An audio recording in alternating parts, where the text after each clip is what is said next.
Srani wonten dawuh Kanjeng Ibu dina iki gagangger ora ento wahyu lajeng ayo bali wae ngger ayo bali mundak kerinan ih wis arep jam 3 ayo bali wae somben golek wahyu neh.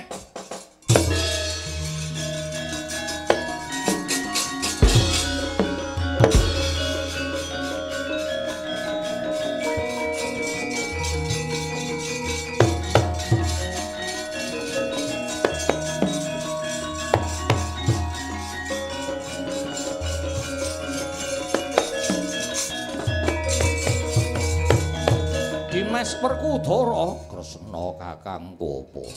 Yayi Janaka wis binuyungan marang negara Ngamarta kumpul sangya para kadang karana wis antuk kanugraning Jawata Kang Awasta Wahyuta Jalyabadi muji syukur saning Gusti Kang Maha Kawasa mbeksa ya Dimas ya.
Koko Prabu Ndarawati ingkang sampun kepareng rawuh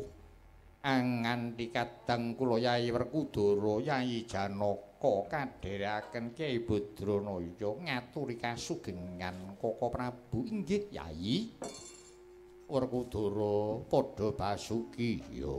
Arjuna padha rareja inggih Koko Prabu Kyai Semar padha slamet inggih sinuwun.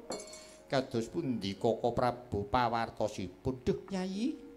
jejimating para kadang Pandhawa jinangkung pring Gusti Kang Maha Kawasa Yayi Arjuna sampun pikantuk kanugrahan Kang Awasta Wahyuta Jalyabadi estunipun kathah sambe kalanipun nanging temasirna inggih saking lampahing kalersan mekaten Koko Prabu inggih sinuwun Ndara kula pun angsal wahyu najan akeh godha rencanane nek wong salah niku bakal seleh ngoten sapa sing cidra niku wahyune bakal sirna iya Kakang lah niki Ndara kula pun nampi kanugrahan Wahyuta Jalyabadi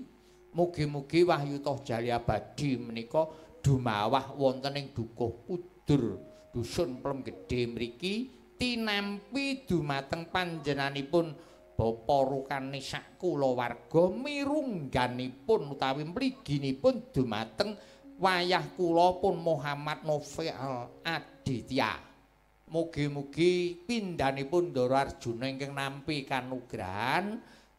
dipun paringi tentrem sarta ayem, raharja mewah rahayu, mewah slamet wilujeng boten wonten alangan setunggal menapa kaya mangkono Kakang. Inggih.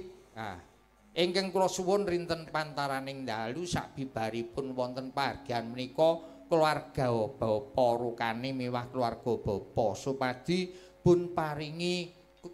katentreman, dipun paringi mirah rejeki, dipun tebihaken saking sesakit, dipun tebihaken saking tulak balak, dipun paringi menapa menika kanugrahan. Lah, gandeng kula manungsa limpreng ing tasih kathah kekirangan mbok menawi anggen kula nggelar sedalu menika wonten kalapat nun pangapunten jer kula menika inggih andhap pawiatan kula cubluk ing pangertosan kula kaya mangkono Kakang. Nggih Koko Prabu wonten napa Yayi? Monggo Koko Prabu, kanugrahan ingkang sampun tinampi dumateng keluarga kala wau mugi tansah katrem amanggi bagya mulya. Inggih Yayi, monggo sami muji syukur wontenipun Gusti Ingkang Maha Kawasa. Kanthi andhap asor anggenipun nyuwun wonten sanipun Ingkang Maha Kawasa